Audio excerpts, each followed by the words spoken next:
What does it mean when you're talking about a system and the church or in the church? Yeah. I am a seminarian. I've studied theology. I am not a biblical text scholar, so I usually leave that to like my friends that I trust. But one thing that I learned from another friend, his name's Rahadi, he wrote a book, When We Belong. And in his book, he mentions that there actually is a word for systems in the Bible. It's the Greek word cosmos. You can find it in Ephesians for our battle is not against flesh and blood, but against the rulers and the principalities. And there's the systems of the world. And he says cosmos can be translated as a system. I mean, the universe, the actual cosmos are a system. They're systems of planets that rely on gravity and proximity to one another. And my undergrad is in behavioral health, and a part of my behavioral health science degree was learning about family systems. And one of the things we learned in family systems is that everyone has a role to play in a family system. And whenever there is some sort of harmful family dynamic, or if there's an addiction within a family, you can't just treat the person with the addiction.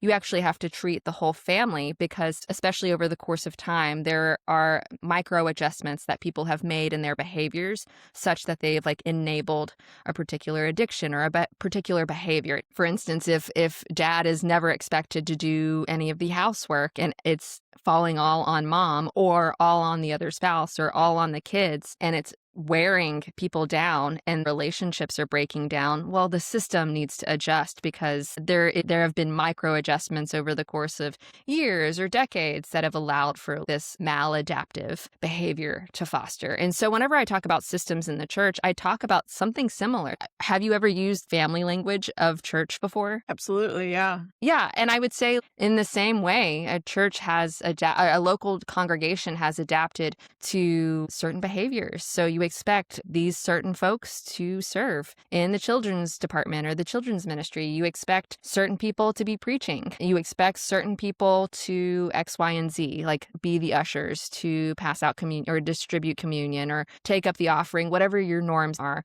You have a certain family system happening. And in toxic systems, there's actually someone who's dictating what the system looks like. They have a lot of the power that enables them to structure the system. And then people in power in a toxic system have none of the responsibility to execute the labor of the system. And that is where I believe it gets toxic because the weight that everyone is shouldering and carrying is very unequal. And so when you have a lot of people that have a lot of responsibilities but no power to change the system, I would say that creates undue stress and fraught relationships